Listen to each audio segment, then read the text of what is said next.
ഗസയിലെയും west ബാങ്കിലെയുമൊക്കെ വെടിനിർത്തൽ ചർച്ചകൾ പുരോഗമിക്കുകയാണ്. അറബ് രാഷ്ട്രങ്ങളിൽ പലരും എങ്ങനെയെങ്കിലും ഈ കൂട്ടക്കുരുതി ഒഴിവാക്കാൻ സ്വന്തം നിലയ്ക്ക് ചർച്ചയുമായി മുന്നോട്ട് പോകുന്നുണ്ട്.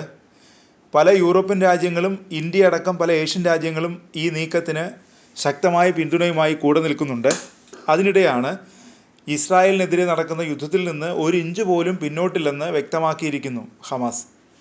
ഇപ്പോഴും ഫലസ്തീൻ ഇസ്ലാമിക് പ്രസ്ഥാനത്തിന് ഇസ്രായേലിനെതിരെ ചെറുത്തു നിൽക്കാനുള്ള ശേഷിയുണ്ടെന്നാണ് മുതിർന്ന ഹമാസ് നേതാവ് ഒസാമ ഹംദാൻ പറഞ്ഞത്.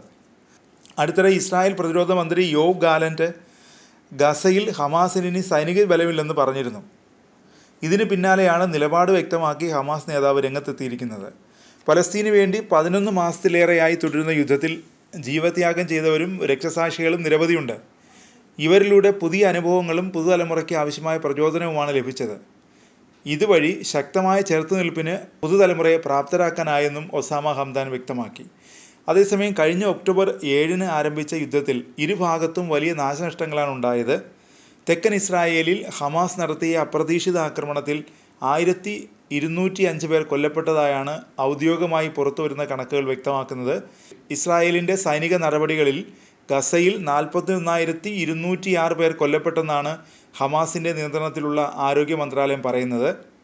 അതിനിടെ ഗസയിൽ പലസ്തീനികൾക്കെതിരായ യുദ്ധത്തിൽ പങ്കെടുത്താൽ ആഫ്രിക്കൻ അഭയാർത്ഥികൾക്ക് പൗരത്വം നൽകുമെന്ന് പ്രഖ്യാപിച്ചിരിക്കുകയാണ് ഇസ്രായേൽ. യുദ്ധത്തിൽ നിരവധി സൈനികർക്ക് ജീവൻ നഷ്ടപ്പെട്ട സാഹചര്യത്തിൽ കൂടിയാണ് ഇസ്രായേലിൻ്റെ ഈ നീക്കം എന്നാണ് വിലയിരുത്തൽ. നിലവിലെ കണക്കുകൾ പ്രകാരം 3000-ലധികം ആഫ്രിക്കൻ അഭയാർത്ഥികൾ ഇസ്രായേലിൽ താമസിക്കുന്നുണ്ട്.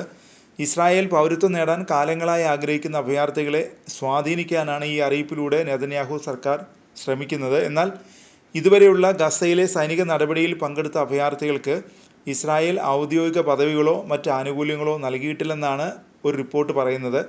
നിരവധി തവണ ഇസ്രായേലിൻ്റെ പ്രതിരോധ പ്രവർത്തനങ്ങളിൽ അഭയാർത്ഥികളെ ഉപയോഗിച്ചിട്ടുണ്ടെന്നും റിപ്പോർട്ട് ചൂണ്ടിക്കാട്ടുന്നുണ്ട്. ഗസയ്ക്കെതിരായ യുദ്ധത്തിൽ ഇസ്രായേലി സൈന്യത്തോടൊപ്പം ചേർന്ന അഭയാർത്ഥികൾ ഒന്നിലധികം ആവശ്യങ്ങൾ മുന്നോട്ട് വച്ചിട്ടുണ്ടെന്നും റിപ്പോർട്ടിൽ പറയുന്നു.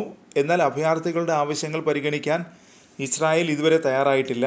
2023 ഹമാസ് തെക്കൻ ഇസ്രായേലിൽ നടത്തിയ പ്രത്യാക്രമണത്തിൽ 3 അഭയാർത്ഥികൾ കൊല്ലപ്പെടുകയും ചെയ്തിരുന്നു. അന്താരാഷ്ട്ര മാധ്യമങ്ങളുടെയും മനുഷ്യാവകാശ സംഘടനകളുടെയും റിപ്പോർട്ടുകൾ അനുസരിച്ച് ആഫ്രിക്കൻ അഭയാർത്ഥികളോട് ഇസ്രായേൽ സർക്കാർ വളരെ മോശമായാണ് പെരുമാറുന്നത്.